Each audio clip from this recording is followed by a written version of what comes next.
さあ、一本切り替えていきましょう。次々。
それではお二人にお話を伺ってまいります。まずはロザマリア選手から伺います。非常に苦しい試合となりました。今日の試合振り返っていかがでしたでしょうか。Quer saber comentário? Foi jogo difícil. Muito difícil todos os jogos que a gente fez contra a equipe delas. É uma equipe que defende muito, então a gente teve que lutar muito também. A gente sabia que seria assim, mas hoje acho que a gente conseguiu ter calma nos momentos necessários e decisivos dos sets.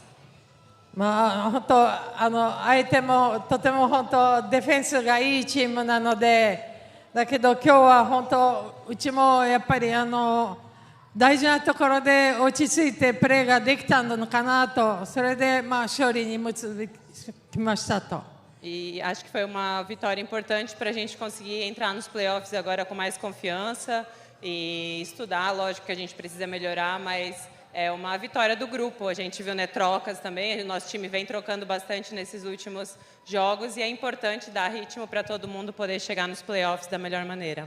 でも本当最近苦しい試合ばっかりで、本当最後でやっぱり勝ちきれたっていうのは本当ファイナルに本当いいリズムでいけるのかなと。もちろん修正っていうのはいっぱいありますけど、本当最後勝ててよかった。ありがとうございます。さあちょっと山上選手、ちょっとまだね落ち着いてから質問いきたいと思いますので、ロザマリア選手にもう一つ質問したいと思います。昨日試合後にご自身のインスタグラムで負けたけれどもビッグファイトね、みんな頑張ったというふうに投稿されてました。非常に切り替えて今日の試合臨んで素晴らしい結果でした。いかがでしょうか。Eu acho que, de novo, foi mais uma grande luta. Como eu falei, todos os jogos contra a equipe da Toyota foram muito equilibrados e a gente sabia que seria assim. E eu acho que foi importante a gente ter uma mentalidade forte, porque a gente teve momentos muito difíceis dentro dos sets, que a gente tomou uma virada e depois a gente também conseguiu reverter uma situação difícil. Então, acho que isso fica de lição para o playoff, que não existe jogo que não termine até a última bola. Então, a gente tem que lutar até a última bola cair no chão. 本当再度もう一回ビッグファイトになったのかなと思いましたと。で、この試合もやっぱり勉強して本当ファイナルにやっぱり諦めないということがやっぱり大事なのかなと。で、その勉強をやっぱりファイナルに持っていきたいなと思います。ありがとうございます。さあそれでは山上選手に一言いただきたいと思います。今日はスタートから気迫のセッティングトス回しでした。振り返っていかがだったでしょうか。まずはその対戦相手が7年間お世話になったクイーンシーズっていうのもありますし、最終戦勝てば自分たちのホームで試合ができるっていう、いろんな感情がこもった中での、スタートだったんですけど、途中ちょっと自分自身がこうバタバタしてしまう部分もあったんですけど、周りの人に結構助けてもらって最後までプレーできて、それが勝利につながってよかったと思います。ありがとうございます。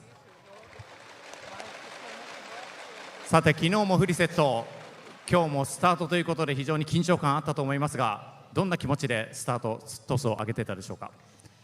とりあえず自分は強みとしてはやっぱアグレッシブなプレーっていうのが自分の持ち味なので、それをまずは前面に出していくっていうところと、行くぞってこう背中を押してみんなで一体となって戦うっていうのを、やっぱ自分自身はコートに立ったからにはやっぱり思いっきり表現してやっていかなきゃいけないなと思ったんで、それをやりました。ありがとうございます。さてそれではプレーオフホーム開催が決まりました。両選手から最後にファンの皆さんにプレーオフの意気込みいただきたいと思います。まずはロザマリア選手からお願いします。Agradecer a presença de todo mundo, muito legal ver os nossos jogos em casa estão sempre muito cheios e isso é muito importante para a gente, e agora a gente vai precisar ainda mais nos playoffs dessa ajuda, e a vitória de hoje e ver o ginásio cheio acho que é o melhor presente de aniversário que eu poderia ganhar, e todo mundo que está fazendo aniversário hoje, ontem, então agradecer a torcida de todo mundo. 本当毎回ホームゲームでこれだけ人がいっぱい集まってくださって本当ありがとうございます。で、ファイナルで本当またこの応援を皆さんお待ちしておりますということで、今日は本当誕生日のメッセージまでいろいろとありがとうございましたということです。ありがとうございます。それでは山上選手もファンの皆さんに最後メッセージお願いします。今日はたくさんのご声援ありがとうございます。ファイナルに向けて総力戦が大事になってくるので、私たちは一人一人自覚を持ってファイナルに臨んでいけるように頑張っていきたいと思いますので、ますます熱いご声援よろしくお願いします。ありがとうございました。ロザマリア選手、山上選手、POM の選手お二人にお話を伺いました。